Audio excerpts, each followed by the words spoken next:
नमस्कार दोस्तों, UP triple SC से स्वास्थ्य महिला कार्यकर्ता भर्ती में आगे के प्रोसेस को लेकर बात करेंगे। ज्वाइनिंग क्या जनवरी में कराई जाएगी, कोर्ट का निर्देश, सुप्रीम कोर्ट का रजिस्ट्रेशन वाले मामले में फ्रेशर, संविदा कर्मी, प्रोविजनल, विदहेल्ड सबके लिए ज़रूरी। सब लोगों का जाना संभव नहीं हो पाता है, चाहे कोई भी अभियान चलाया जाए आपकी ज्वाइनिंग प्रोसेस को लेकर, चाहे ज्ञापन दिया जा रहा हो, धरना किया जा रहा हो या फिर ट्विटर अभियान। कुछ अभ्यर्थी ही वहाँ पर पार्टिसिपेट कर पाते हैं, कुछ अभ्यर्थी ही योगदान अपना देते हैं। इन सब आगे के प्रोसेस या फिर ज्वाइनिंग के लिए जो भी प्रयास किया जाता है, तो यहाँ पर सबका दायित्व होता है, सबका कर्तव्य होता है कि सब लोग। तो यहाँ पर जो भी टाइम दिया गया है, आप अगर देख रहे होंगे पूरा, अगर आपने पढ़ा होगा, ये न्यूज़पेपर की कटिंग है, चूँकि ये पुराना है, लेकिन अगर आप ध्यान देंगे यहाँ पर, तो ये जो यहाँ पर देखेंगे, इलाहाबाद हाई कोर्ट के 13 जुलाई 2022 के फैसले के खिलाफ वकील अलग आलोक श्रीवास्तव के माध्यम से कुमारी लक्ष्मी सरोज और अन्य की ओर से दायर अपील को स्वीकार कर लिया। साथ ही शीर्ष अदालत ने उत्तर प्रदेश सरकार को इन पात्रता पूरी करने वाली ऐसी महिला उम्मीदवारों को 6 सप्ताह में नियुक्ति के आदेश दिए हैं।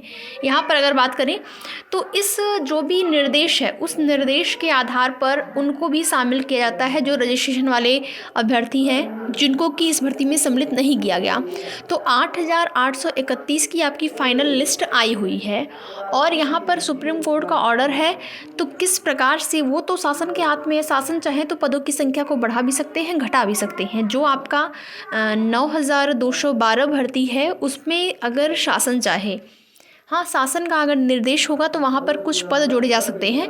तो अब शासन के हाथ में सब कुछ है, सब लोगों को यहाँ पर एकजुट होकर शासन से ही गुहार लगाने की ज़रूरत है अपनी ज्वाइनिंग के प्रोसेस के लिए। कैसे गुहार लगाना है आप सभी को पता होगा, अगर आपको नहीं, अगर आप समझ सकते हैं, जैसे ज्ञापन कार्यक्रम है, ट्विटर कैंपेन है, जब भी चला जाता है, जब भी आपको आयोग पर आने के लिए कहा जाए या फिर आपको परिवार कल्याण विभाग में जाने को कहा जाए, तो आप लोग ज़रूर जाइए। वहाँ पर अगर आप ज्ञापन देते हैं, बार बार आपका मुद्दा जो है वो हाईलाइट होता है, बार बार मुद्दा जाता है कि जैसे कुछ संख्या में अभ्यर्थी वहाँ पर पहुँचे तो किस भर्ती संबंधित हैं, तो वहाँ पर न्यूज़पेपर वाले भी, प्रिंट मीडिया वाले भी जो हैं आपके न्यूज़ को देखेंगे, न्यूज़पेपर के माध्यम से भी पब्लिश होती हैं चीज़ें। तो ये जल्द से जल्द शासन के संज्ञान में आएगी। तो भर्ती शासन के संज्ञान में आए, इसके लिए सबको एकजुट होकर प्रयास करने की ज़रूरत है। और जो भी कोर्ट का ऑर्डर आया हुआ है उसमें देखिए, यहाँ पर आप लोगों की भर्ती में जैसे चाहे ईडब्ल्यूएस आरक्षण वाला मामला हो, यहाँ वहाँ पर भी अभ्यर्थियों की जीत हुई है कि जो भी फॉर्मेट में ईडब्ल्यूएस का प्रमाण पत्र था, उसमें जो भी दिक्कतें हैं वो उसमें अभ्यर्थियों की गलती नहीं मानी गई है। हाँ, तो फॉर्मेट बनाने वाले की ही गलती है, अभ्यर्थियों की उसमें बिल्कुल भी गलती नहीं मानी गई है। इसी प्रकार से इस मामले में भी अभ्यर्थियों की गलती नहीं मानी गई है। तो जो भी चीज़ें हैं या फिर जो भी कोर्ट का ऑर्डर है, उस अगर कोर्ट ऑर्डर को देखा जाए तो यहाँ पर सबको, यानी कि इन अभ्यर्थियों को भी शामिल करके, चूँकि रोक नहीं है कहीं पर भी, ऐसा नहीं है कि आपकी इस सुप्रीम कोर्ट वाले कोर्ट ऑर्डर में या फिर आपका जो डिवीज़न बेंच में ईडब्ल्यूएस आरक्षण वाला मामला है, उसमें किसी भी कोर्ट ऑर्डर पर आपके ज्वाइनिंग प्रोसेस में रोक है। ज्वाइनिंग पर बिल्कुल भी रोक नहीं है, लेकिन हाँ, इन अभ्यर्थियों को शामिल किस प्रकार से किया जाए, तो इसके लिए आप सबको एकजुट होकर प्रयास करने की ज़रूरत है।